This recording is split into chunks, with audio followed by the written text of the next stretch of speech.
What's up? I'm Master Goat, and today we're going to be going over 10 mistakes that you should never make in Minecraft. I hope you enjoyed today's video. Now let's get into it. Mistake number 10 is that you should never make golden armor. You can easily just make iron armor, which will be much more worth your time, or you can even make a full set of diamond armor. You've come across a monster spawner and you don't know what to do with it. These can spawn mobs, but don't break them. Just place torches on top of them. These can be used for XP farms later in the game. Also, though it may seem like a good idea, you will not get the drop from a monster spawner even if you mine it with a silk touch pickaxe. It just gives you XP and it doesn't do anything. So, in turn, just place a torch on top of it and you'll be fine. Our next mistake comes when you're in the nether. Though it may seem tempting, do not build bridges out of netherrack. Only use cobble, because gas can just easily break any block except for cobblestone, and this can be a serious issue if you're above lava and gas are shooting at you. As you can see, I'm getting shot by a ghast, and eventually I'll fall off and the bridge will break. So, though it may seem tempting, just use cobblestone because gas can't break it, and you'll die.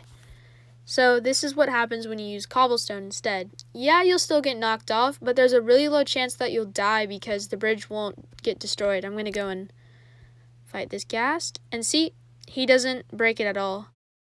So you've finally gotten all the wither skulls needed for a wither, and you don't have any idea where you should spawn it, so you spawn it at your house. This is a big mistake, and you will regret it for sure. As soon as that baby loads, it's gonna blow up everything. Yeah, like I said. So, to prevent this, I'm gonna show you how. Just as simple as spawning him at near the bedrock level can save your house and your friends' houses. Me and my friends definitely learned this one the hard way, and I hope it never comes to this again. That being said, I wish I had known this earlier because this thing can cause some damage. You made it to the end and you're ready to fight the Ender Dragon. But all of a sudden, you start getting attacked by a bunch of Endermen, and you have no idea why. See, this was me when I was like 6 years old. I soon learned how I could prevent this, and this is how. You can prevent this from happening by simply wearing one piece of armor, and what that is a carved pumpkin. Just place it on your head slot and walk around. As you can see, I'm staring directly into an Enderman's eyes, and it won't hurt me. But if I take it off and stare into the Enderman's eyes, it'll start attacking me. You found a big vein of diamonds and you start mining, but then all of a sudden it falls in lava. This is a big mistake. You can start by digging around the diamonds just to check out where the diamonds are going to fall and maybe place some blocks around them so they don't fall as far as you think they would. That being the lava. Just as an example, it still falls into the lava even if I try my best. So that being said, just place as many blocks as you can around the diamonds and start mining. There's nothing worse than mining diamond ore and it falling into the lava. This is just another tip about diamonds. Only use tools that are iron or higher to mine diamonds, because if you use anything lower, you won't get the diamonds. Also, see how there was lava below, and even if I did have the correct tool, it would have fallen in the lava anyways, and it would have been all for nothing. So don't forget to keep these tips in mind while you're mining.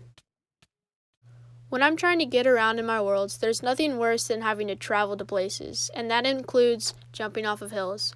So sometimes you might be lucky and land in a bit of water, but other times, not so much. So just keep this in mind and look before you leap. If you find yourself traveling across the ocean a lot, this may come in handy. So you've come across some bubbles and feel the urge to get out of your boat. Don't do this because you'll soon be dragged down to some magma blocks. And when you're dragged down, just crouch on the magma blocks and you won't take any damage. This applies to all magma blocks, not just underwater. And if you still want your boat, push it away from the magma blocks and it'll be pushed to the surface. The next one is about desert temples. These can be quite the cool find, and also they can give you very good loot. You might not know where to find the chest, so you'll just start digging down. When I found one of these, I found that there was a differently colored block and I broke it, and then I fell and hit the pressure plate. Don't do this. Break a block next to it, fall down, and then destroy the pressure plate.